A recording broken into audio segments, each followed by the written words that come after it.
नमस्कार, आदाब, सलाम, सत श्री अकाल दोस्तों। इस वक्त हम पलासी प्रखंड के अंदर मौजूद हैं। मजलिसपुर पंचायत के मुखिया हमारे साथ हैं, प्रभु चंद विश्वास और मंटू जी। इनसे बात करेंगे जो इनके जो बीते कार्यकाल है जो 4 साल का, उसमें क्या इनके द्वारा पंचायत में विकास कार्य हुए हैं और कौन सी उपलब्धियां हैं पंचायत की, या क्या बाधाएं आ रही है पहले के जो टर्म था या इस बार का, कि तमाम बातें करेंगे। शिक्षा, स्वास्थ्य को लेकर बात करेंगे। सबसे पहले प्रभु चंद विश्वास जी, आपका मेरे चैनल में स्वागत है। आपका भी स्वागत है, आपका चैनल का स्वागत है। सबसे पहले तो हम पंचायत वासियों को, प्रखंड वासियों को, जोकीहाट विधानसभा वासियों को दुर्गा पूजा के शुभ अवसर पर अवाम को, हमदर्द को शुभकामना देना चाहते हैं कि माँ दुर्गे सबके घरों में विराजमान हो, वासना हो, उनके हर मनोकामनाओं को पूर्ण करे।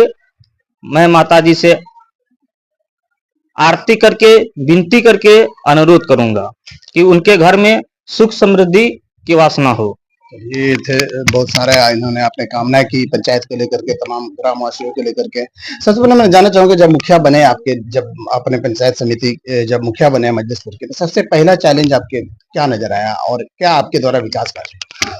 देखिए, हमारे पंचायत में एक से एक महारथी चुनाव लड़े और हमारे पंचायत 100 पंचायत में एक ऐसा पंचायत है जिसका चर्चा अररिया जिला में 1 नंबर पर है, मजलिसपुर पंचायत। हमारे यहाँ से प्रखंड प्रमुख भी है, हमारे ही पंचायत से है, और बहुत सारे जदयू अध्यक्ष है, बीजेपी अध्यक्ष है, युवा मोर्चा अध्यक्ष को भी आपने प्राप्त किया? मेरे ही पंचायत में है, मजलिसपुर पंचायत में। परास्त तो करने का काम आम जनता लोग किया, हमरा तो मेहनत था, हम मेहनत की, आम जनता की भी। आपके अंदर वो क्वालिटी देखी जनता ने, तब ना आपको सिंहासन पे बिठाया। मेहनत की क्वालिटी देखा जनता लोग, तो हमें 5 साल के लिए चुना गया। बिल्कुल। आपके द्वारा जो पंचायत में जो विकास कार्य किए गए हैं, कौन सा ऐसा विकास कार्य किए हैं जिसके आप क्रेडिट लेना चाहेंगे? हम जो 2021 में चुनाव जीते, सबसे पहले तो लोगों की समस्या से रूबरू हुए। लोगों का समस्या था प्रमुखता की रोड घाट, शिक्षा, स्वास्थ्य में सुधार। और हमारे यहाँ एक पंचायत सरकार भवन है जो कि जर्जर स्थिति में था। पहले तो हम लोग उसको सुचारू करने का काम किए, वहाँ आरटीपीएस खोलने का काम किए कि बलोग ना जा करके हमारे पंचायत में पंचायत सरकार भवन के प्रांगण में जाति निवासी आय बने, वहाँ लोग आवे, वहाँ लोगों का समस्या अभी सुचारू रूप से चल रहा है। हाँ, हमारे पंचायत सरकार भवन सुचारू रूप से चल रहा है। 2013 में ही बनने का। चलिए मैं शिक्षा की बात करूँ, अगर शिक्षा की स्थिति आपके पंचायत में क्या है, कितने स्कूलों की संख्या है? हमारे यहाँ 14 स्कूल है, हाई स्कूल, प्राथमिक विद्यालय, +2।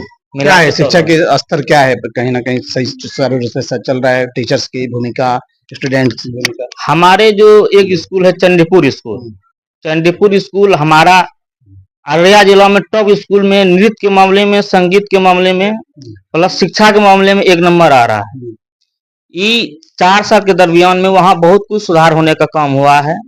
और आपके कार्यकाल में? जी, मेरे कार्यकाल में पहले क्या हुआ ये तो हमें पता नहीं है, लेकिन 4 साल के अंदर में बहुत कुछ बदलाव का स्कूल के माध्यम से देखा गया है।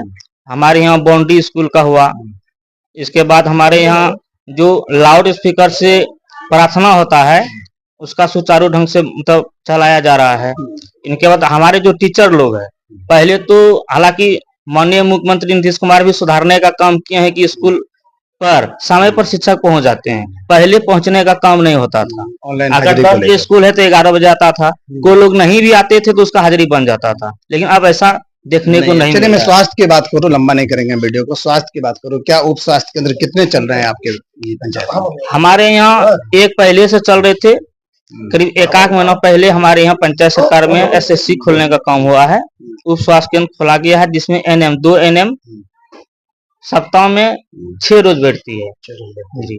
चलिए, लोग लाभान्वित हो रहे हैं जी। तो मैं एक और बात करूंगा, जो मनरेगा योजना जो 100 दिन के रोजगार की गारंटी देती है, जो सेंट्रल गवर्नमेंट की योजना है, आपके यहाँ क्या लग रहा है कि लोगों को रोजगार मिल रहा है मनरेगा योजना से? हमारे यहाँ तो रोजगार मिल रहे हैं, लेकिन लोग काम नहीं करना चाहते हैं क्योंकि 245 टका दिहाड़ी में को लोग को नहीं पोसा रहा है, इसीलिए लोग काम नहीं करते हैं।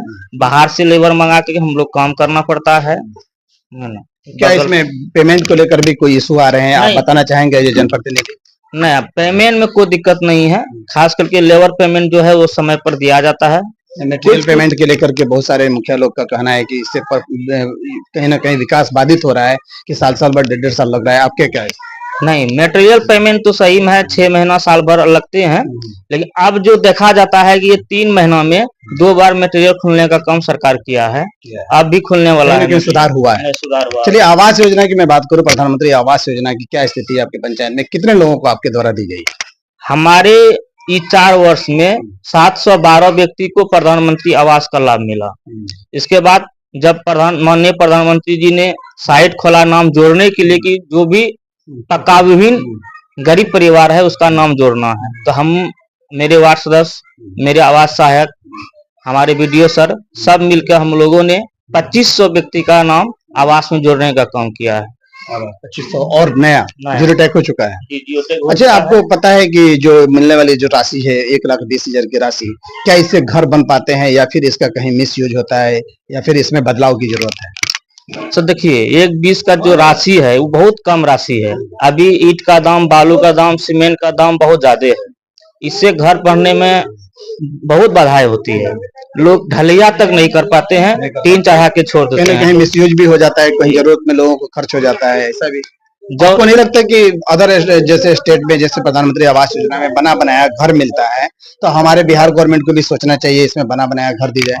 जी, मिलना चाहिए। जो आवास का जो मतलब बोले कि बनाया हुआ घर तो जो जमीन जिनके पास में नहीं है उनको बना के घर दिया जाना चाहिए, लेकिन जिनके पास में जमीन उपलब्ध है, सरकार तो देती है 1 कोठा का घर बनाने के लिए, लेकिन यहाँ एक आदमी को 2 बेटा 3 बेटा है तो लोग 3-4 घर बना लेता है। उसमें सर पैसा बढ़ाने की जरूरी है जी, राशि अगर बढ़ाया जाए तो लोग सही ढंग से ढलिया तक पहुंचा देगा घर को। यानी कि राशि बढ़ाया जाए या फिर बना बनाया घर भी सरकार अगर चाहे तो दे सकती है, जैसे अदर स्टेट में। चलिए, मैं बात करूं आपके जो बचे हुए जो कार्यकाल हैं, जो 10-11 महीने की ले लीजिए, इसमें आपकी क्या प्राथमिकता है कि अगर आपको फंड मिलता है तो आप कुछ क्या करना चाहेंगे पंचायत के लिए? हमारे पंचायत में अभी भी रोड का अभाव है और हमारे यहाँ ऐसा आंगनबाड़ी केंद्र है जहाँ आंगनबाड़ी केंद्र बना नहीं है, उसका जरूरी है। जहाँ आंगनबाड़ी केंद्र पूर्व से बना हुआ है वहाँ मेंटेनेंस का आवश्यकता है, और हमारे यहाँ बच्चों के लिए स्कूल में बहुत सारा खेल का आवश्यकता है, सैनिटरी पैड की आवश्यकता है, लाइब्रेरी की आवश्यकता है। अगर आपको मौका मिले तो आप करना चाहेंगे इसको? जी, मौका मिलेगा तो सरकार की तरफ से करना चाहेंगे। आप लोग अपना जो पंचायत का आवंटन है, हम सोचते हैं कुछ अंश बच्चे के खर्च के लिए लगाना चाहिए, शिक्षा के लिए लगाना चाहिए। बहुत ही महत्वपूर्ण चीजें हैं। चलिए, आप एक युवा हैं और मैं चाहूंगा कि चलिए आपके जो कार्यकाल रहे हैं वो बेहतर हैं, जो बचे हुए भी हैं, आने वाले जो बचे हुए आने वाले इलेक्शन होगा या फिर उसमें आप क्षेत्र की जनता को क्या मैसेज देना चाहेंगे? क्या आपकी कोशिश होगी कि अपने पंचायत को आदर्श पंचायत बनाएं? आदर्श पंचायत के लिए सर 2021 में भी हम लोग कोशिश किए, नहीं हो पाया, लेकिन आने वाला समय में हमारे यहाँ आदर्श पंचायत घोषित होगा, क्योंकि हमारे यहाँ जितना भी पुल पुलिया सड़क वगैरह है इस वर्ष में पूर्ण हो जाएगा। आने वाला समय में शिक्षा में, स्वास्थ्य में, बच्चे का खेल सामग्री में, और हमारे यहाँ जो पंचायत सरकार भवन है वो ऐसा लगे कि हर वर्ग पंचायत में हो। हम आने वाला समय में एक काम पूरा करने का काम करेंगे। चलिए, ये थे हमारे साथ मजलिसपुर के मुखिया पंचायत प्रभु चंद विश्वास और मंटू जी, जिन्होंने बड़ी बेबाकी से हमारे सवालों का जवाब दिया। आप हमारे इस खबर पे क्या राय है, आप हमारे साथ बने रहें, हमें कमेंट कर सकते हैं। धन्यवाद। धन्यवाद।